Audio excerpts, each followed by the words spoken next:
Salute to all my followers out there at Master of My Own Faith TV. It's your host, Bull, and today I want to talk to my audience about turning pain into power. Throughout life, we go through many travesties, many uphill battles, downhill battles, you know, and all too often we let those things knock us off of our pivot, knock us off of our balance, our square. And we forget about the modus operandi of life. That's the operational procedure of this mechanism of life, as a human being.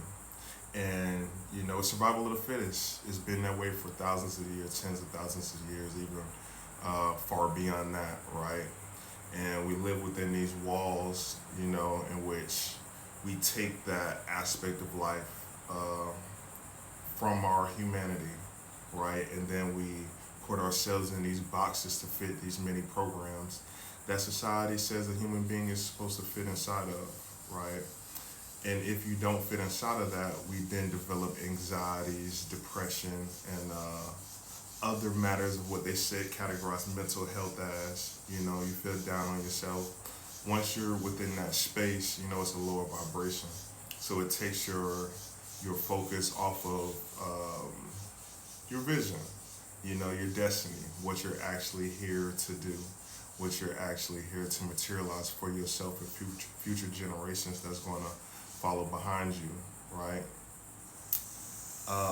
Many of our people that told us how to operate as a human being in this everyday life, they didn't know what they was doing as well. They just heard what they heard from their parents, teachers, religious figures, politicians, bankers, whoever seems like they're in power at the moment. That's who humanity listens to for guidance. That doesn't make it right or wrong. It's just a fact of history. You feel me? And up until the point where social media has become rampant, everybody was trying to fit themselves inside of, this box that was created by powers that was here before we was even thought about, right?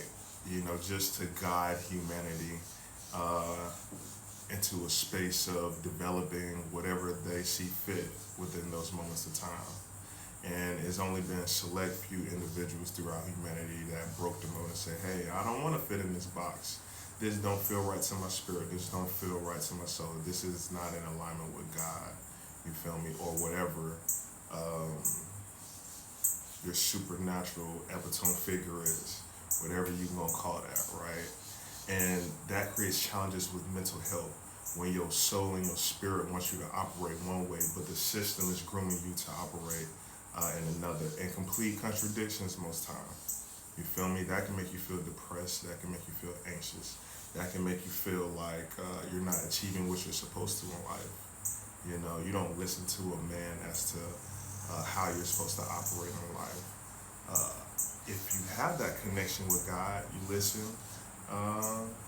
purely from God, purely from spirit, and it operates through you. If you're not that connected, then the next best step would be to identify someone who seems or feel, use your discernment, that feels connected to source or displayed within their life some level of wisdom, achievement, most importantly, balance, because just like beauty is in the eye of the beholder, so is success. So is happiness. We are all unique beings, each and every individual spirit. So what we desire will be unique to each individual. Just because that person took this route to achieve that don't mean you gotta take that route to achieve that. Yeah, they tell you they did X, Y, and Z, but you don't know the intricate details of what aligned for them within life for them to be propelled that way. And if you follow on that same line, it could be detracting from your destiny and from what you meant to experience. Because all of these experiences that we have, they're meant for something. Nothing happens by mistake. No person you meet is by mistake. And what my father always told me was,